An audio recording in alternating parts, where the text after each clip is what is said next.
Ya están todas las sentencias de esto regularizadas, ¿no? Es no me olvido, así que bajo la bola. Listo. Vamos a comenzar con la clase. Hoy vamos a hacer las dos clases pendientes de histología, la de paleo corteza aquí corteza y la de ojo. Hasta lo que hagamos hoy, en ojo viene en su examen en su S4 la siguiente semana.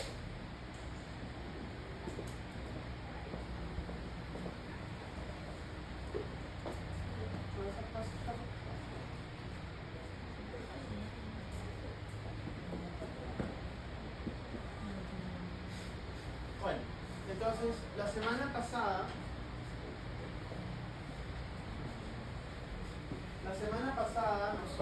la clase pasada, hablamos de neocorteza. Dijimos que la corteza cerebral tenía dos tipos de corteza: la isocorteza y la alocorteza. La isocorteza es aquella región de la corteza cerebral donde el número de capas es constante y la composición de las capas es la misma.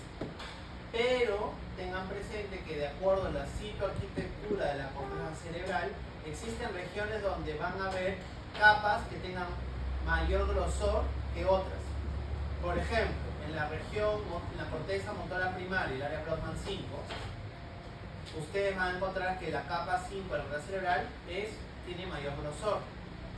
Versus, por ejemplo, en la corteza somatosensorial primaria, la capa 5 va a ser muy delgada, pero la capa 2, la capa 3, la capa 4, que tienen capas celdas granulosas, van a ser mucho más gruesas. Ahora, el alocorteza es aquellas regiones de la corteza cerebral que no mantienen el estándar de la isocorteza. Eso quiere decir, o no son 6 capas o no tienen la composición de esas 6 capas. Acá tenemos al arquicórtex, que es una corteza cerebral primitiva, ¿no? Muy antigua, evolutivamente. Vamos a tener 3 capas. Y el paleocórtex, que dependiendo de las referencias bibliográficas, puede tener de 5 a 6 capas, pero tienen otra composición. Siguiente. Va a pasar hasta paleocortex, hasta arquicórtex. Acá. Vamos a hablar hoy día de el hipocampo, el giro dentado y el subículo. Estos representan el arquicórtex.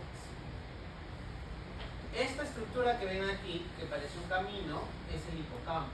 Es parte del cuarto y tercer asta de Amón. Y esto que parece una colita más tupida es el giro dentado. Tanto el giro dentado, el hipocampo y el subículo, que no se ve en esta imagen, tienen 3 capas. Que de afuera hacia adentro tenemos la capa polimórfica, es la que estoy señalando con mi puntero, la capa de células principales y la capa molecular. Igual en el giro dentado, capa polimórfica, capa de células principales, capa.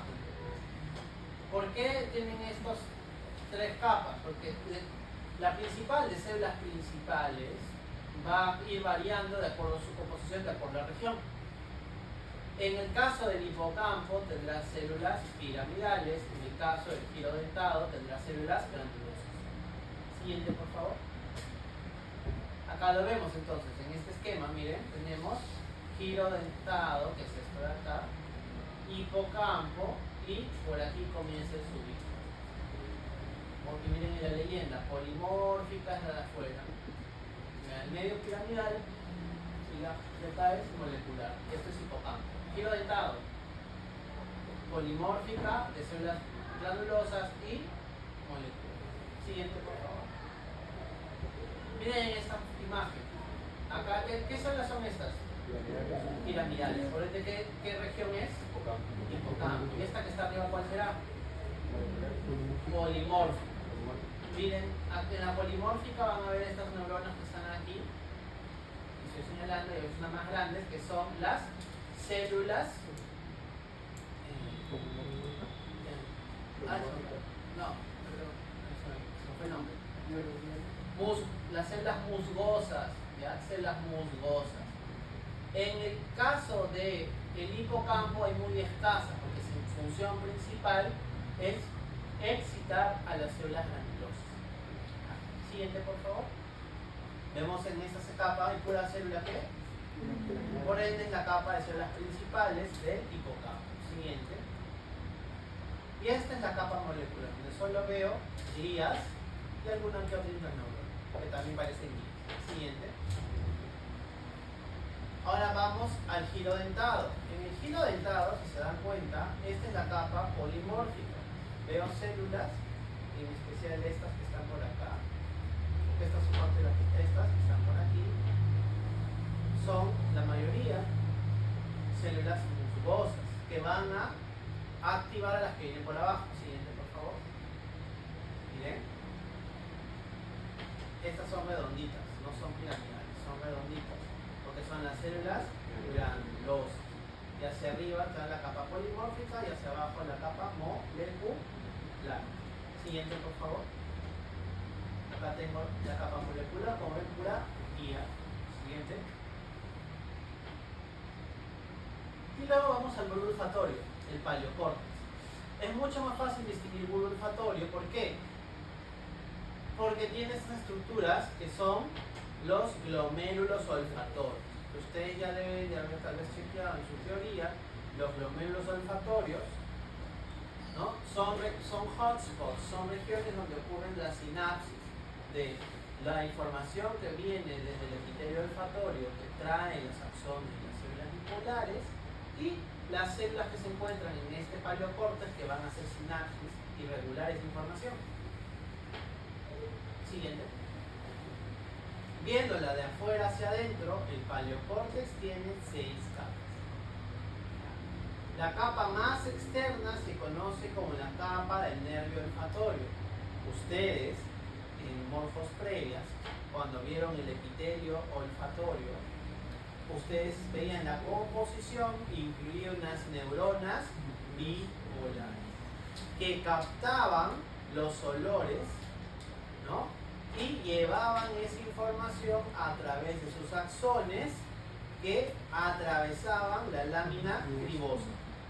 Pues estos axones llegan a esta capa, la capa del nervio olfatorio, y continúan hasta la capa glomerular, donde están las terminales axónicas de heces. Aquí, esta información va a ser recibida por dos células, las células mitrales y las células en penacho, específicamente por sus dendritas, que van a recibir esta información y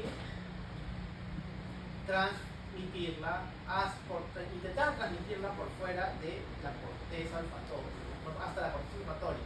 Pero ¿qué va a ocurrir aquí? Que en estos glomérulos olfatorios hay unas neuronas que están rodeándolas, que son las células periglomerulares, que son interneuronas que regulan la sinapsis entre los axones de las células bipolares y las dendritas de las células en penacho y mitrales. ¿Por qué? Porque no todos los olores que uno percibe, la información de estos pasa esta capa, porque tienen que regular el estímulo. ¿Qué pasa si ahorita hacemos competencia?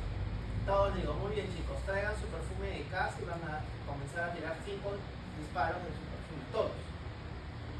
Nosotros vamos a percibir probablemente solo uno de esos, son 19 perfumes. ¿Por qué? Porque justamente los glomérulos cerebelosos tienen que haber una saturación y decir, ok, este estímulo no pasa, porque ya estoy procesando un estímulo. El bulbo olfatorio, sus fibras son amielínicas, lo que hace que la información que llega hasta la corteza primaria olfatoria demore un poco más. Por ende, yo no puedo tener tantos estímulos y necesito graduarlos. ¿Ya? Igual eran ¿se acuerdan? Las células bipolares, sus acciones eran amielínicas, ¿no? Los filetes nerviosos que vean ahí eran amielínicos. Muy bien. Ahora, Pasada esta capa, la glomerular, las dendritas que vienen desde la capa mitral, de las células penacho y mitrales, atraviesan esta capa, ¿no? Para ir a la capa 2. Por ende, en esta capa solo tengo conexiones, o sea, dendritas y también algunos axones de células granulosas. ¿Qué más puedo encontrar en la capa 3? Y veo acá unos núcleos. También puedo encontrar células en penacho. La capa 4 o capa de células mitrales tiene los somas de las células mitrales y células en penacho. La capa 5 es por donde atraviesan los axones de las células granulosas y los axones de las células mitrales. Y se dirige hacia la sustancia blanca y luego hacia la corteza primaria olfatoria, los axones de las células mitrales. Aquí siguiente. En esta, miren, primera capa que estoy viendo acá, esta estructura es un glomérulo olfatorio. Y esta es la capa de fibras del nervio olfatorio. Estas células que rodean al glomérulo son las células periglomerulares. Siguiente. Acá está otro glomérulo olfatorio con sus células periglomerulares rodeando. Siguiente. La capa plexiforme externa con sus células en penacho, ¿no? Las células en penacho. Siguiente. Capa de células mitrales, ¿no? Con las formas de células mitrales en penacho. Siguiente. Capa plexiforme interna y finalmente capa de células granulosas. Siguiente. Muy bien. Mérito, por favor.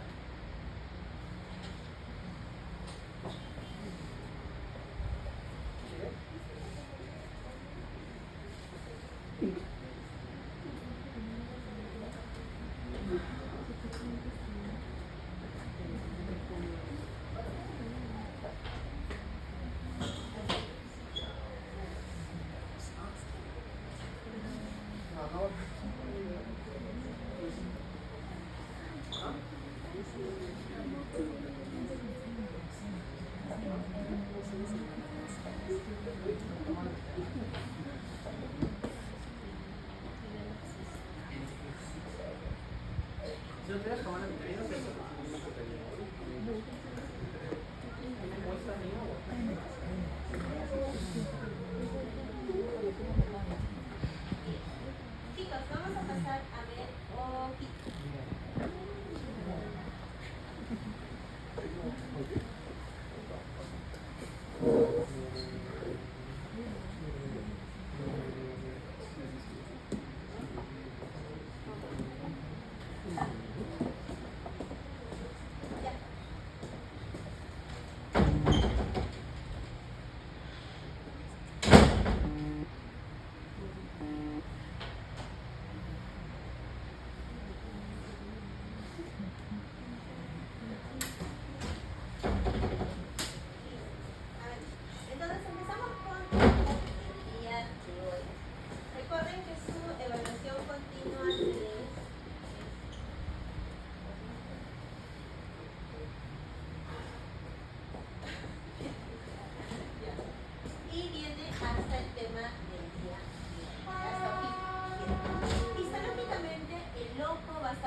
Que es la parte más externa que le brinda protección al ojo.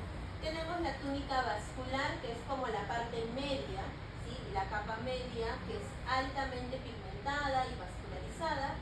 Y por último tenemos la túnica nerviosa, o también llamada retina, que es donde vamos a encontrar básicamente las neuronas que ayudan a formar la imagen.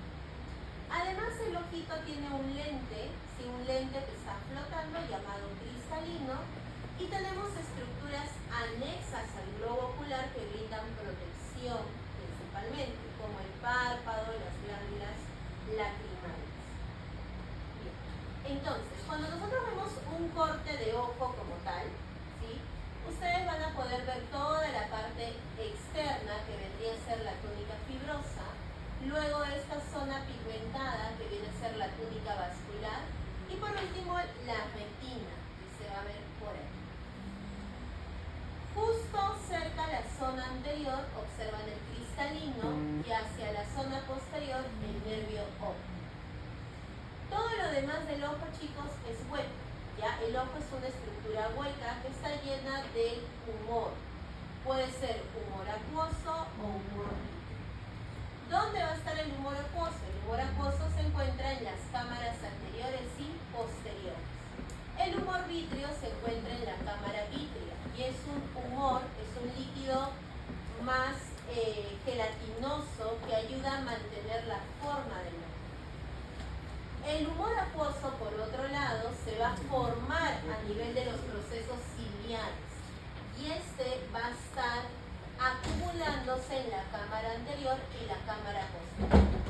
¿Dónde va a estar la cámara anterior? La cámara anterior se encuentra después de la córnea, detrás de la córnea, adelante del iris, ¿sí? Anterior al iris. La cámara posterior es posterior al iris, detrás del iris, y anterior al cristalino. Todo esto vendría a ser la cámara posterior. Entonces el ojo tiene cámaras. El ojo es una estructura hueca, como pueden ver. Si ustedes hacen un zoom a este nivel, acá, por aquí, ¿qué van a encontrar? Van a encontrar las tres capas del ojo, las tres túnicas. La túnica fibrosa, que es la parte más externa, que está formada de tejido conectivo denso y regular, en este caso es la esclerótica. Luego tienen la túnica uvial, que es bien reconocida por la presencia de pigmentos, y la retina. Empezamos hablando de la túnica fibrosa y vamos a ver primero la córnea. ¿Ya? La córnea viene a ser todo esto de acá, todo esto es la córnea. Y hacia atrás viene a ser la esclerótica. La córnea, chicos, histológicamente y actualmente está formada por 6 capas histológicas. Antiguamente hablamos de 5 y les vamos a enseñar las 5 capas histológicas, pero ya está cambiando un poco este conocimiento y ahora hablan de 6 capas. La córnea es una estructura translúcida, es la primera estructura refractaria, que quiere decir que la luz va a pasar del medio exterior hacia el cristalino, tiene que atravesarlo. Para protegernos de la radiación UV propia de la luz, la córnea tiene un epitelio anterior, que es la cubierta externa de la córnea, que está tapizada por un epitelio estratificado plano, no queratinizado.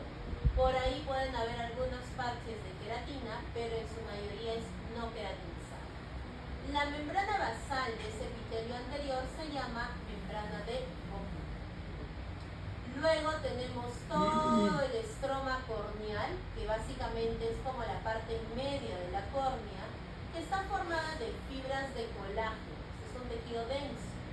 Fibras de colágeno ordenadas de forma ortogonal que permiten el paso de la luz.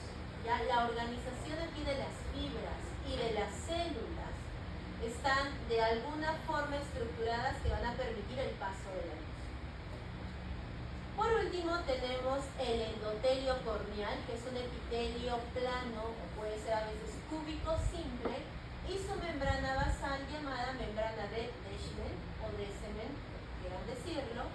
¿Y cuál es la particularidad de este endotelio corneal? Que aquí estas células tienen bombas de protones. Esas bombas de protones son útiles para mantener hidratada la córnea. La córnea no puede ser ni muy seca ni muy húmeda, debe tener un grado de hidratación. Y quien regula ese grado de hidratación son justamente esas bombas de protones presentes en el endotelio corneal. ¿Ya? Todo esto es córnea. Entonces, cuando ustedes van a ver esto de acá, es córnea. Ahora, la córnea van a ver que va a dar un paso a formar la esclerótica. La esclerótica es todo ese conectivo que cubre la parte externa de la fibra. Sin embargo, hay una zona que también está tapizada por la conjuntiva. ¿Cuál es la conjuntiva, chicos? La conjuntiva conjuntiva es la zona bien vascularizada del ojito, es como un conectivo bien vascularizado, que justamente son esas venitas que se ven en el globo ocular. Cuando ustedes ven sus ojitos, ven unas venitas, ya. Esa es parte de la conjuntiva. Entonces, cuando ustedes van a ver histológicamente la córnea y van a empezar a ver todo el borde de la córnea, va a llegar un momento donde el epitelio estratificado plano cambia al epitelio de la conjuntiva, a un pseudoestratificado cilíndrico. Ese cambio se llama limbo, ¿ya? El limbo es cuando existe ese cambio a nivel de la córnea. Y justo en ese limbo también vamos a ver que hay un cambio en la organización de las fibras de colágeno del estroma corneal para formar la esclerótica. La esclerótica, chicos, es la cubierta hacia atrás del ojito. Todo lo que está dentro de la cavidad ocular, todo lo que cubre hacia la parte de atrás, es la esclerótica.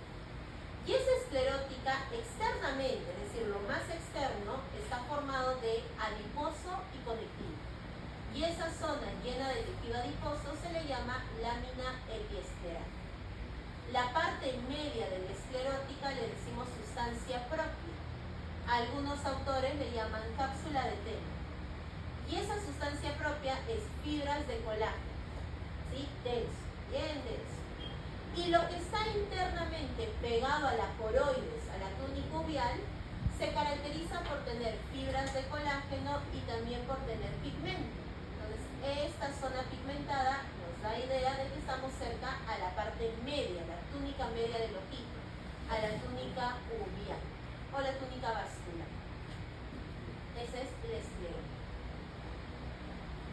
Entonces, todo esto viene a ser córnea, hacia atrás todo es esclerótico.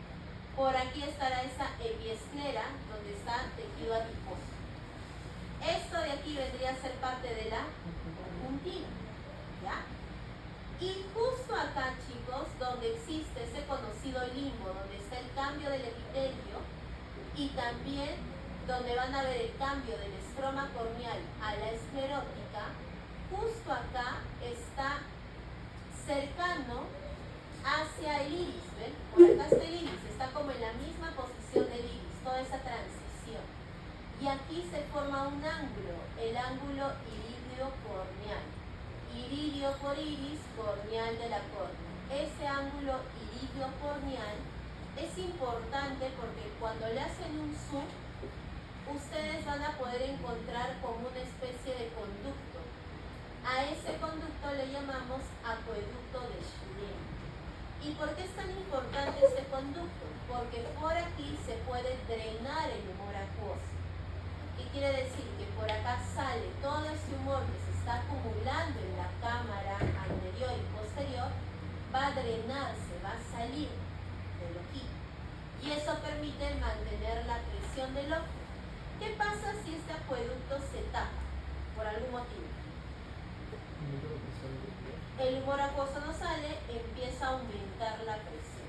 Ya empieza a aumentar la presión a nivel ocular. ¿Chicos? Entonces, este viene a ser el ángulo irido-corneal. Hasta ahí hemos terminado todo lo que es la túnica fibrosa. Ahora, ¿qué túnica sigue? Sigue la túnica vascular, también llamada túnica uvial. La túnica vascular está formada por esta capa que pueden ver acá delgada, bien pigmentaria, que la llegan a ver como una línea negruzca. Todo eso viene a ser la coroides. La coroides, coroides, coroides, coroides, coroides. Hacia la zona anterior del ojo, la coroides se dilata, formando el cuerpo ciliar. Y de ese cuerpo ciliar nace el iris. También del cuerpo ciliar aparecen unos deditos, unas digitaciones llamadas procesos ciliares. Procesos ciliares, ¿ya? Por acá van a ver procesos ciliares. Este es cuerpo ciliar, procesos ciliares, iris. Y hacia atrás, la coroides. Cuando hablamos del iris, chicos, básicamente el iris es como una estructura que se contrae y se expande, porque la separación del iris forma la conocida septum. punto negro que ven? Pupila. Y esa pupila crece, se contrae dependiendo de la luz o cuando quiero enfocar, ¿no es cierto? Por ende, chicos, ese iris tiene músculo, ¿ya? Va a haber fibras musculares. Y lo pueden ver acá, miren, toda esta zona rojiza, acidófila, son fibras musculares lisas. ¿Qué más tiene el iris? El iris está tapizado por un epitelio pigmentario que está formada por una bicapa de células epiteliales cúbicas. Y ese epitelio pigmentario solamente está en la zona posterior del iris, lo que está en contacto con el cristalino, o lo que está cerca del cristalino. Porque todo lo demás, chicos, es estroma, tejido conectivo, con fibras de colágeno, vasos sanguíneos, pigmentos, solamente es estroma. Y en ese estroma encuentro fibras musculares. Esas fibras musculares pueden ser el músculo constrictor de la pupila, que es este de acá, músculo constrictor, y también van a tener el músculo dilatador. ¿Dónde está ese músculo dilatador? Ustedes lo van a ver justo por debajo del epitelio pigmentario. ¿Sí? ¿Dónde estaría ese músculo dilatador? Acá. Justo por donde está la manito, por aquí. Cerca al cuerpo ciliar. ¿Ya? Ahí va a estar el músculo dilatador. Este vendría a ser el músculo constrictor. ¿Ya? Ese iris, chicos, va a estar cercano o va a salir de toda esta montañita que se llama cuerpo ciliar. El cuerpo ciliar nacen los procesos ciliares. Los procesos ciliares está tapizado por un epitelio, un doble epitelio, un no pigmentario hacia afuera y un pigmentario hacia adentro. Miren ahí, pigmentario, no pigmentario.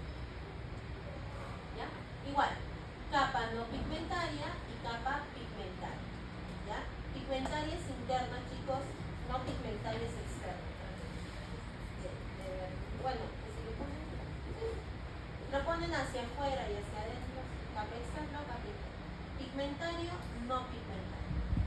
Pero ¿cuál es la importancia del proceso ciliar? La presencia de su estroma, chicos. El estroma del proceso ciliar está altamente vascularizado, tiene una gran cantidad de capilares que nos va a permitir filtrar la sangre y formar el humor aquoso. A este nivel se forma el humor aquoso, a nivel de los procesos ciliares. Importancia del proceso ciliar, formación del humor aquoso. ¿Y qué pasa con el cuerpo ciliar? El cuerpo ciliar básicamente es una zona de anclaje. Está lleno de músculo ciliar y lo que va a permitir el anclaje es esto de acá. Como les había mencionado, el cristalino está flotando, está suspendido por unas fibras de colágeno que se anclan al cuerpo ciliar. Esos filamentos se llaman filamentos sonulares o también los pueden denominar ligamentos suspensores. ¿Sí? Fibras sonulares o ligamentos suspensores que se adhieren al cuerpo ciliar y eso permite la acomodación del cristalino, porque el cristalino no es un lente que se queda estático, se acomoda dependiendo qué es lo que estamos viendo. ¿Ya? Todo eso, chicos, es túnica vascular. ¿Ya? Hacia la parte anterior, porque todo lo demás hacia la parte posterior viene a ser la coroides. Bien, la coroides es una capa media. En la parte interna que vemos acá, la retina, y hacia la parte externa, ¿qué vamos a ver? ¿Qué vamos a ver? La esclerótica. ¿Ya? La esclerótica. Bien, a nivel de la coroides, ustedes van a encontrar una zona llamada corio capilar. Si bien es cierto, existen pigmentos, vamos a encontrar una gran cantidad de capilares que permiten nutrir a la retina. También en la parte interna de esa coroides, más cerca a la retina, ustedes encuentran la membrana de Bruch, que es la membrana basal del primer epitelio o de la primera capa de la retina.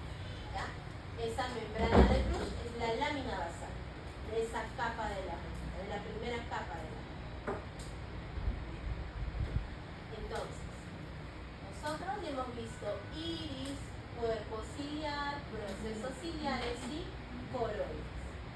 Vamos a ver ahora la retina. La retina, chicos, es la túnica nerviosa, la túnica donde vamos a encontrar a la célula sensorial, a los conocidos conos y bastones, que son neuronas, y a otras neuronas más que se encargan de formar la imagen. Toda esa imagen o toda esa señal sale a nivel del nervio. ¿Bien? Ahora, no todo es retina, chicos, no todo el ojo está cubierto de retina. Hay una zona donde ya no hay retina, básicamente solo coroides. Y esa zona se llama la conocida hora Serrate. ¿Sí? La hora Serrate es una depresión para formar la retina hacia la parte posterior y hacia la parte anterior forma ese epitelio no pigmental que hemos ido hablando. Ahora, ¿cuántas capas tiene la retina? 10 capas. Ya, son 10 capas. Y lo primero que ustedes tienen que identificar es la capa más externa o la que está pegada a esta capa de acá. ¿Qué túnica es esta? ¿Tienes? A ver, ¿esto qué sería? Esta es la más externa, la más externa, la más externa. Lo más externo, la túnica más externa es la túnica fibrosa. Muy bien, la túnica fibrosa.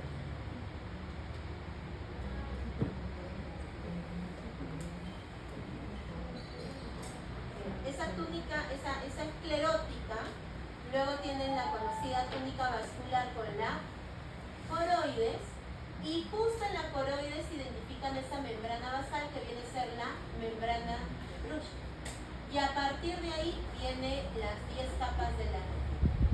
La primera capa está formada por un epitelio cúbico simple de color negruzco, por eso se llama epitelio pigmental. Ya estas células tienen pigmento, melanina. Luego encuentran una capa que no tiene núcleos, y hay una capa con núcleos, sin núcleo, con núcleos, sin núcleo, con núcleos, sin núcleo. Todas las capas que tienen núcleos son capas donde encuentro los somas neuronales. Las capas que no tienen núcleos encuentro proyecciones. Dendritas, axones, son lugares donde se hace sinapsis. Subiendo del epitelio pigmentario encuentro la capa número 2, la capa de conos y bastones. Aquí solamente encuentro las dendritas de los conos y bastones. Luego tienen una pequeña línea que se llama membrana limitante externa. Y como membrana limitante es como una zona donde dicen hasta acá están, hacia abajo están las dendritas, los conos y bastones, y hacia arriba toda la demás vía de sinapsis. Bien. Esta primera capa de núcleos le llamamos capa nuclear externa. Y vamos a encontrar los somas de quién? Los conos y bastones. Si hacia la capa de conos y bastones están las dendritas, acá está el soma, ¿quién estará acá? Los axones de los conos y bastones. Y van a estar en esta capa llamada plexiforme externa. Estos axones van a hacer sinapsis con las dendritas de los otros núcleos.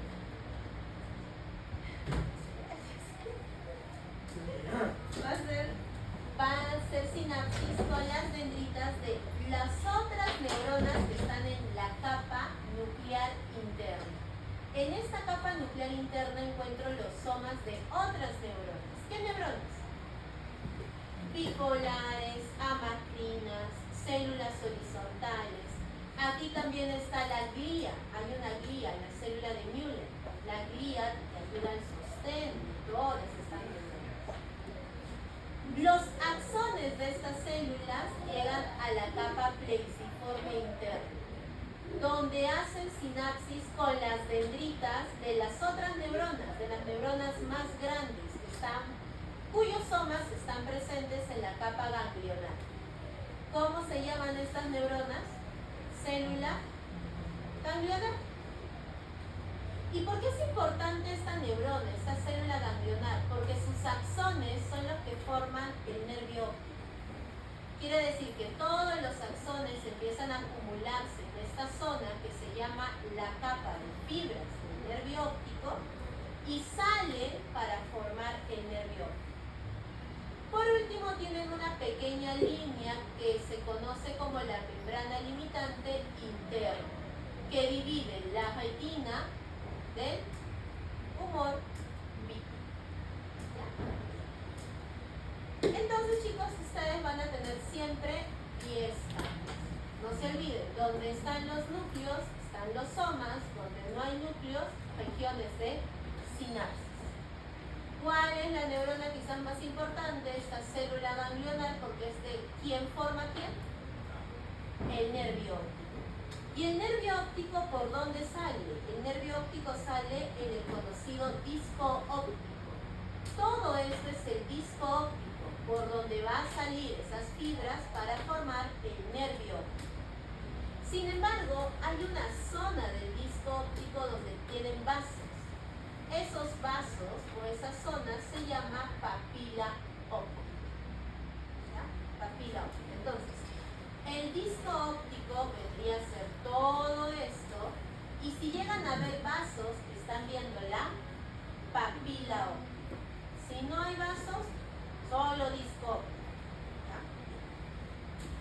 Cerca al disco óptico, ustedes van a encontrar una depresión. ¿Ven? Hay una depresión. Básicamente, la capa de células ganglionares, la capa nuclear interna desaparece. ¿Quién se vuelve más predominante? Miren, ¿qué capa será? La capa nuclear externa. ¿Pero qué núcleos van a predominar acá? ¿De quién? ¿De los conos o de los vacilos? De los conos. Sí, justo esta depresión ustedes lo conocen como fovea. La fovea es una zona donde se brinda mayor nitidez, donde predominan los conos. ¿Ya? Y van a predominar conos. Esa viene a ser la fovea. Entonces, a mayor aumento, como pueden ver, no existen ya tantas células amacrinas horizontales. Hay ganglionares, sí, pero lo que predominan son los conos, la capa nuclear externa.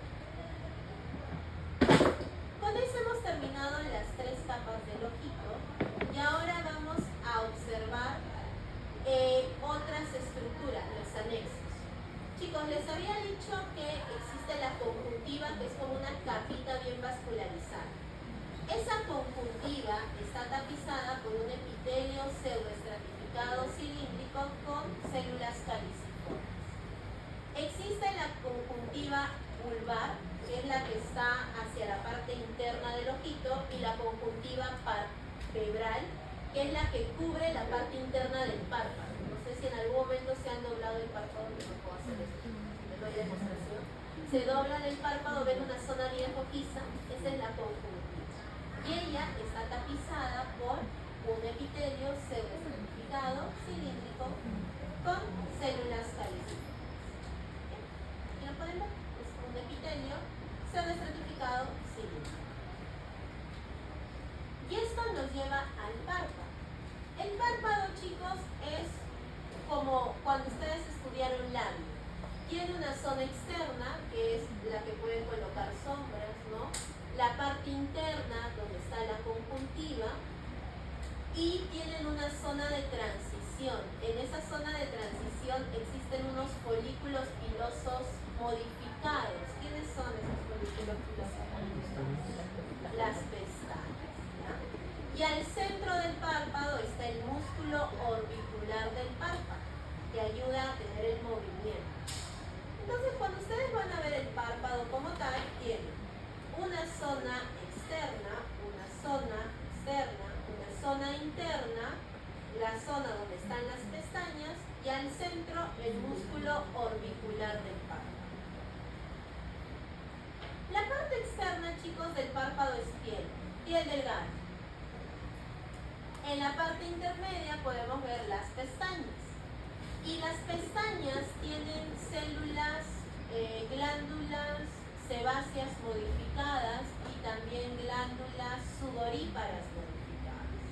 Las sebáceas modificadas se llaman CEIS, con Z, Z-E-I-S-S, y las sudoríparas modificadas se llaman MOL, M-O-L-N. Esas dos glándulas ayudan a mantener la lubricación de las pestañas, ¿sí? Y evitar que ellas también, o tener una buena hidratación a nivel de las pestañas. En la parte interna del párpado está tapizada por la conjuntiva, que quiere decir que epitelio vemos acá, epitelio pseudoestratificado, cilíndrico con células calíceas. Por debajo de ese epitelio encuentran glándulas grandes, sebáceas grandes, modificadas, llamadas las glándulas tarsales o las de Meibomio. ¿Cómo se escriben? Acá están. Las glándulas de Meibomio o glándulas tarsales. ¿Ya? No pongan tarsal, chicos, ya no pasó. Ponen glándula tarsal. Tarsales. Meibomio o tarsales. ¿Cuál es la importancia de estas glándulas? ¿Y cuál es la importancia de la presencia de células caliciformes? Para que el ojito, chicos, funcione adecuadamente tiene que estar hidratado. ¿Quién brinda esa hidratación? Las lágrimas. Sí, las lágrimas. Entonces, cuando la lágrima sale, la lágrima es acuosa, por ende se puede evaporar rápidamente. ¿Qué hace nuestro cuerpo para evitar esa evaporación tan rápida?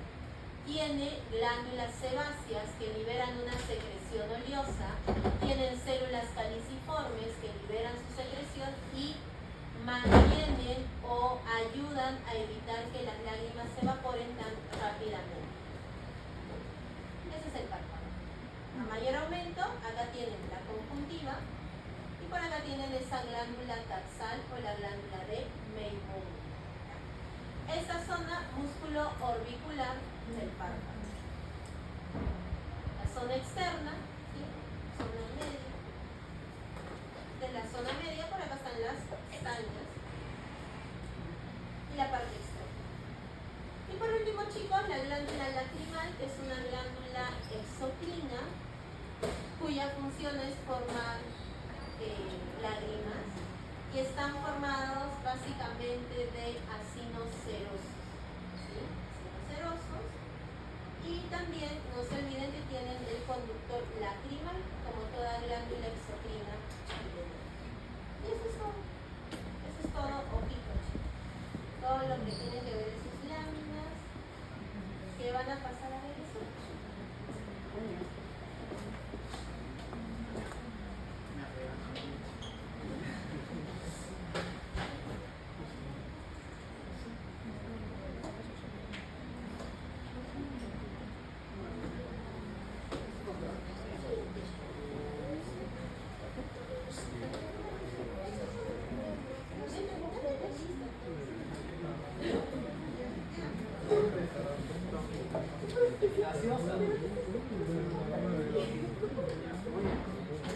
Vamos con la glándula 93, que es ojo.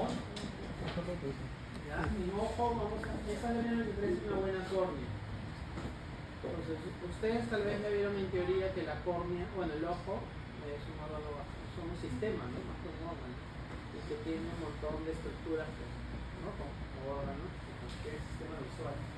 Y bueno, el morfo general de la antigua Maya, ahora morfo 1, ustedes ven un poquito del ojo en la primera clase de epitelio de revestimiento, que recuerden sus traumas. Muy bien, entonces, la córnea tiene 6 capas, ¿ya? En 2015 por una sexta capa.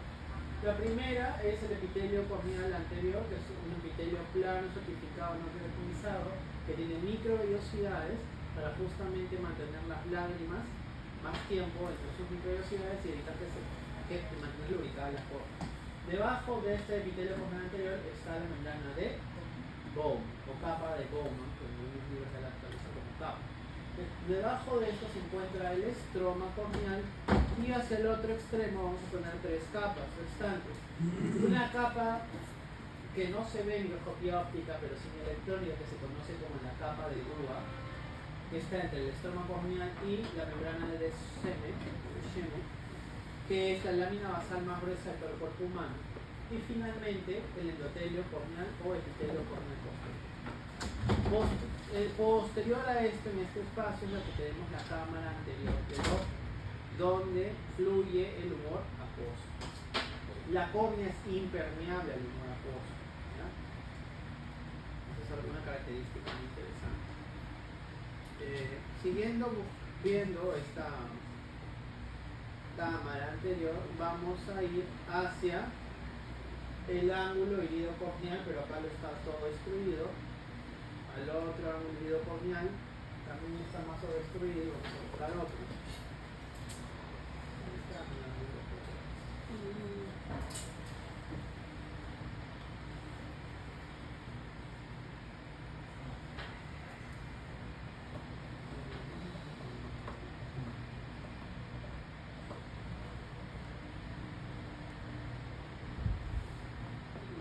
Acá tenemos el iris, un ángulo irido corneal, y acá tenemos justamente la malla trabecular, y acá está el canal o acueducto de Schlemm, que drena el 80% del humor acuoso. ¿Ya?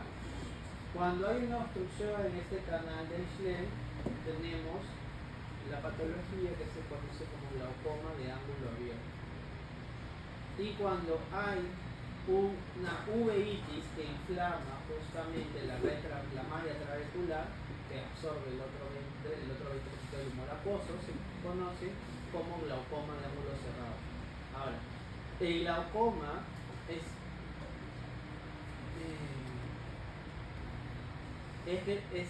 de una severidad importante, porque puede causar ceguera permanente. ¿Por qué? Porque al aumentar la presión intraocular del ojo puede causar desprendimiento de retina, pero eso no es lo más grave, sino la degeneración macular. ¿Ya? Entonces, por esa razón es importante tener esto en cuenta. Luego vamos a ver, siguiendo esta línea, este ojo, vamos a ir. Ay, ¿por qué debe usar esto? Vamos a ver. Usando este iris. No, el otro. Que hay varias láminas, porque estoy buscando la que mejor se vea todo para cada estructura. Ya, acá está. Este es mi iris, ¿ya? Este es mi cristalino. El iris controla la cantidad de luz que entra al ojo. Por ende, para regular esa cantidad, tiene que poder la pupila poder contraerse o dilatarse. El iris tiene 2 capas. La primera, que es el epitelio pigmentario del iris, y la segunda, el estroma del iris. En la región anterior no hay un epitelio, solo en la región posterior. También tiene 2 músculos, el que estoy señalando, que es el músculo constrictor de la pupila, ¿ya? Y en su región posterior, que lo señalo aquí, el músculo dilatador de la pupila. El iris es parte de un sistema que, si seguimos el recorrido, vamos a ver aquí. ¿Qué son estos? Los procesos ciliares, que son del cuerpo ciliar. En los procesos ciliares están ancladas los ligamentos o fibras zonulares, ¿ya? Que mantienen distendido o extendido, mejor dicho, al cristalino, para que justamente cuando la luz atraviesa el lente pueda luego llevar la imagen hasta la fovea. Entonces, en estos procesos ciliares forman parte del cuerpo ciliar y van a estar revestidos por una bicapa de epitelio cúbico simple. Son 2 epitelios. Un epitelio pigmentario, que es la capa más externa, y un epitelio no pigmentario, que es la capa más interna. Doctor, ¿por qué la capa interna se está hacia afuera? porque acuérdense, el ojo va hacia adentro. Entonces hemos visto la córnea, que es la capa más externa, ¿no? Hemos visto el epitelio anterior posterior, y todo lo que está detrás de la córnea es posterior, es interno. O sea, lo que sale hacia afuera es el epitelio pigmentario, porque si tú recorres ese epitelio, miren, hacia donde nos lleva el epitelio pigmentario, hacia afuera. En cambio, el epitelio no pigmentario hacia la cámara vítrea, o sea, hacia adentro. Doctor, ¿qué más tengo que ver acá en los procesos ciliares o en el cuerpo ciliar? Pues tengo que buscar el grandote, que es este, el músculo ciliar. Todo esto que está acá es el músculo ciliar, que tiene sus siglas por aquí. Músculo ciliar. El músculo ciliar se encarga de acomodar al cristalino. ¿Por qué? Porque al contraerse, contrae las fibras celulares y se acomoda el cristalino y permite enfocarle más. ¿Ya? Yo continúo y miren, ¿qué es esto que está acá arribita? Todo esto es retina. Y acá ya no es retina, solo una capa de epitelio. ¿Cómo se llama esa transición de retina a no retina? Hora cerrada. Vamos a ver ahora sí, esta es la lámina 93, voy a pasar a la 116. En la 116 puedo observar mejor mi retina, miren. Acá puedo observar las tres capas posteriores del ojo. Eso quiere decir mi esclerótica, que es esta, mi coroides y mi retina.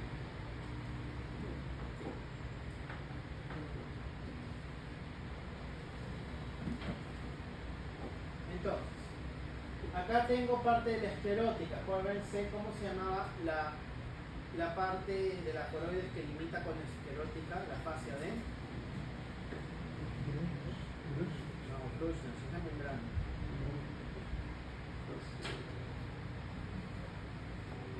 ¿Cómo se llamaba? Fascia de T. Fascia o cápsula de de teno. No, no es fascia de teno. Esa es otra capa de la esclerótica.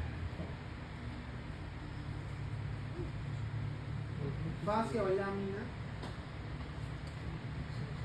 Fusta. Fascia o lámina fusta. La cápsula de teno es más externa. Fascia o lámina fusta. Y esta limita con una capa de la coroides que es la coriocapilaris, que la estoy señalando. La coriocapilaris, ¿ya? Va a ser luego todo esto de acá y esto que está aquí, que es una capa imaginaria. Capa de ciencia, ¿no? Miren, ¿ven el pigmento que está acá? Debajo de este pigmento es la membrana de Bruch. La membrana de Bruch. Por encima todo esto es retina, chicos. Todo esto es retina. Y comienzo aquí, que esta es mi capa pigmentaria, o epitelio pigmentario de la retina. ¿Cuál sigue?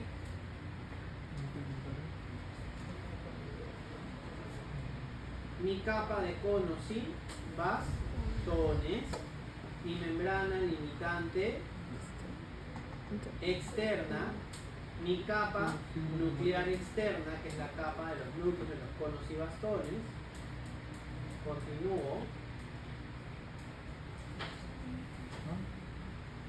Continúo, hemos dicho epitelio pigmentario, que es esta de acá, conos y bastones, membrana limitante externa, nuclear externa, plexiforme externa, nuclear interna, plexiforme interna. Ya. Vamos a ver esto. La plexiforme, la nuclear interna, ¿qué células tienen esa capa? Son 4. Dipolares, amacrinas, horizontales y células de Müller. Las bipolares hacen sinapsis con las conos y bastones, ¿no? Y con las células ganglionares. Las horizontales son intraneuronas que regulan la sinapsis entre los fotorreceptores y las células bipolares, y las amacrinas son intraneuronas que regulan la sinapsis entre las bipolares y las ganglionares. En la plexiforme interna es donde ocurre la sinapsis, y en la capa ganglionar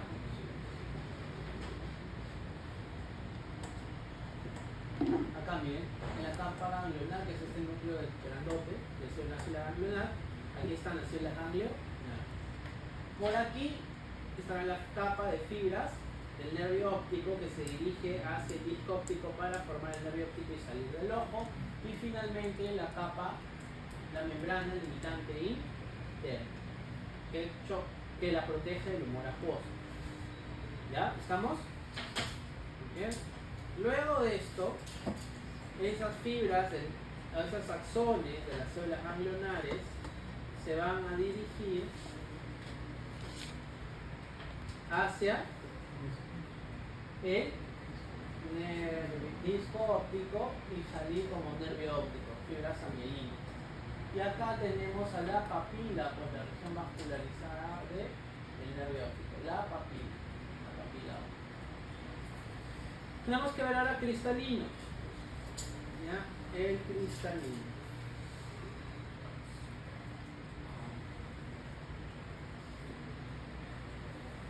El cristalino tiene 4 capas. En la región ecuatorial está la cápsula de cristalino, luego sigue el epitelio subcapsular, la capa de fibras corticales que produce las filencinas y cristalinas que le dan permiten la claridad de cristalino, y finalmente más al fondo la capa de fibras nucleares. Recuerden que el cristalino se nutre de la glucosa, el humor acuoso y el humor vítrico, principalmente el humor acuoso. Y cuando hay mucha glucosa en ese humor acuoso, en el caso de los diabéticos, las filencinas y las cristalinas se naturalizan y comienzan a crear opacidades en el cristalino, terminando por causar las famosas cataratas de Hidalgo.